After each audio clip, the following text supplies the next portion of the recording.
आपण पाहत आहात सत्याची बाजू मांडणारं हक्काचं न्यूज चॅनल M24 तास। हुतात्माचा दूध संघ करण्याचा काही असंतुष्ट घटकांचा डाव, अध्यक्ष वैभव नायकवडींचा खळबळजनक आरोप, वैयक्तिक द्वेषापोटी संस्थेच्या अस्तित्वावर आघात, हुतात्मा कारखाना वेठीला धरल्याची टीका। दूध संघाची वाताहत करणारे आता कारखाना चालवायला निघालेत, नायकवडींचा सनसनीत टोला। तर दबाव टाकून घेतलेली संचालक मंडळांची सभा बेकायदेशीर, ठराव मान्य नाहीत। पाहूया सविस्तर बातमी। वाळवा येथील सहकाराचा कणा असलेला हुतात्मा किसन अहिर साखर कारखाना सध्या वादाच्या भोवऱ्यात सापडला आहे।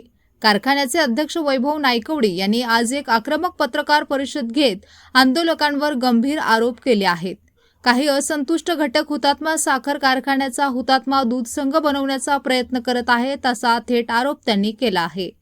वैभव नायकवडी म्हणाले की घरगुती भांडण रस्त्यावर आणून काही मंडळींनी कारखान्याला वेठीला धरले आहे। हे कृत्य नागनाथ अण्णा नायकवडी यांच्या विचारांच्या पूर्णपणे विरोधी आहे। ज्या दूध संघाचे संकलन 1 लाख लिटरवरून 20,000 लिटरवर आले, जिथे कामगारांना पगार मिळत नाहीत आणि सभासदांच्या ठेवी बेपत्ता आहेत, अशा पद्धतीने कारभाराचा बोजवारा उडवणारे लोक आता कारखाना चालवायला निघाले आहेत। नायकवडी यांनी पुढे स्पष्ट केले की शनिवारी 2 मे झालेली संचालक मंडळाची सभा ही पूर्णपणे नियमबाह्य आणि दबावाखाली झाली आहे। त्यामुळे या सभेत झालेले कोणतेही ठराव कायदेशीररित्या वैध नसून ते कारखान्याच्या कामकाजात लागू होणार नाहीत। विरोधकांच्या आरोपांना उत्तर देताना नायकवडींनी आकडेवारी सादर केली। गेल्या आर्थिक वर्षात कारखान्यावर केवळ 260 कोटींचे कर्ज असून मागील वर्षाच्या तुलनेत हे कर्ज 40 कोटींनी कमी झाले आहे। कारखान्याने ऊस बिले, पगार आणि बँकांचे हप्ते वेळेवर दिले असतानाही केवळ द्वेषातून हे आंदोलन सुरू असल्याचा दावा त्यांनी केला आहे। वाळवा येथील हुतात्मा साखर कारखान्याचे अध्यक्ष वैभव नायकवडी यांनी आज पत्रकार परिषदेत विरोधकांचा खरपूस समाचार घेतला। दूध संघाची दुरावस्था करणाऱ्या मंडळींनी कारखान्याचाही दूध संघ करू नये असा इशारा त्यांनी दिला आहे।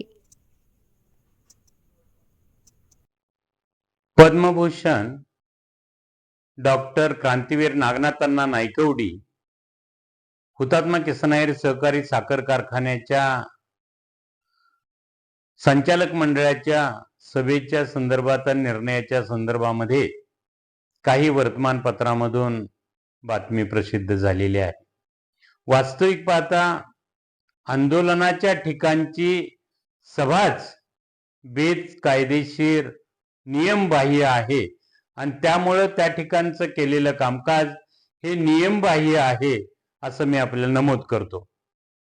संचालकांना दमदाटी करायची, कार्यकर्त्यांना दमदाटी करायची, आंदोलनाच्या ठिकाणी बोलवायचं आणि त्यांच्यावरती इतकं प्रेशर करायचं, अपमानास्पद वागणूक द्यायची आणि हे ठराव आणि ह्या पद्धतीनं कामकाज करा, अशा पद्धतीनं जे काल चर्चा झाली ही दुर्दैवाची बाब आहे। आज हुतात्मा दूध संघाच्या संदर्भामध्ये सुद्धा काही गोष्टी आपल्या समोर नमूद करणं, शेतकऱ्यांच्या पुढे, सभासदांच्या पुढे जाणं ह्या महत्वाच्या आहेत।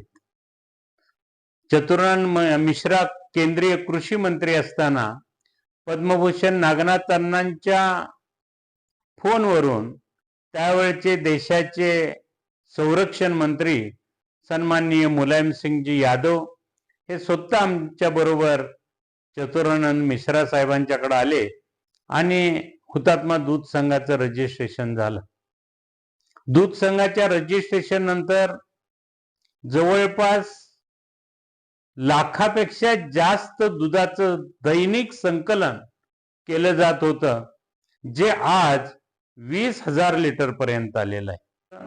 आजची परिस्थिती जर बघितली तर 20,000च्या जवळपास जे दूध आहे आणि त्यामध्ये सुद्धा भागातलं दूध अगदी कमी आणि गवळ्यांचेच दूध हे जास्त आहे।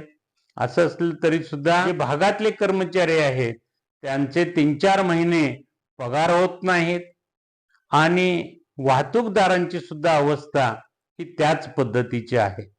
म्हणजे मला प्रश्न पडतो की दूध संघ चालवत असताना, मी सुद्धा दूध संघ चालवलेला आहे आणि आता पण दूध संघ चालवला जातो, एवढी तफावत का होते हे कळत नाही।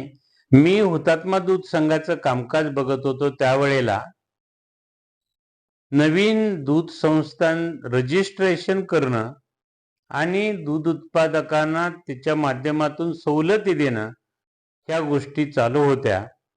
पण सध्या बघितलं तर अनेक आपल्या भागातल्या ज्या दूध संस्था आहेत त्याचबरोबर त्यांची ठेवी किंवा त्यांचे पैसे जे आहेत हे सुद्धा दूध संघ वेळेवर देत नाहीत. त्यांच्या अनेक दिवसापासूनच्या ठेवी सुद्धा या ठिकाणी रखडून पडलेल्या आहेत.